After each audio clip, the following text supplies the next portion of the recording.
আমার প্রিয়জনেরা, প্রভু যিশুর নামে সকলকে জানায় অভিনন্দন। কেমন আছেন? ভালো আছেন তো?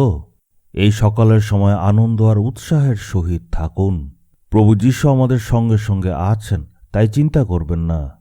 আজকে অনেক সমস্যা আছে, চিন্তা আছে, বড় সংকট এসেছে। আপনি ভাবছেন এই সব কিছু আমি কিভাবে সামনা করব।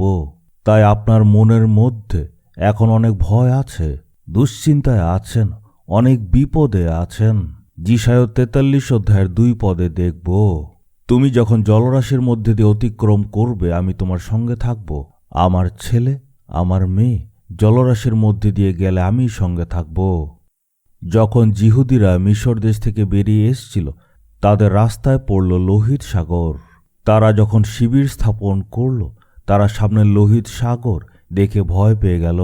18 কিলোমিটার লম্বা এই সাগর কিভাবে পার করবে?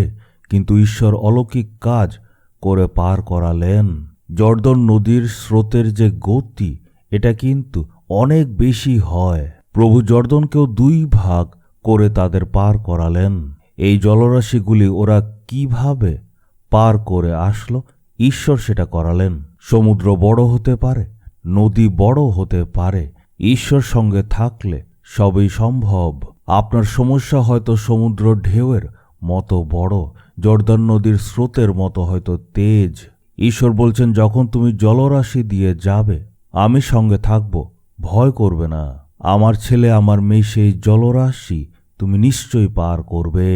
তোমার চিন্তা করার কোনো প্রয়োজন নেই, আমি সাহায্য করব। প্রভুর প্রতিজ্ঞা, উনি আমাদের পার করাবেন।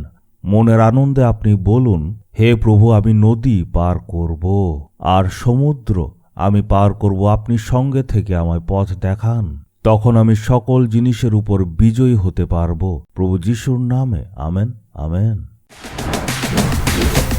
জিসাস রিডিমস বেঙ্গলি ইউটিউব চ্যানেলটি সাবস্ক্রাইব করুন, বেল আইকনটি ক্লিক করুন আমাদের প্রতিদিনের নতুন প্রোগ্রাম সম্পর্কে আপডেট পেতে।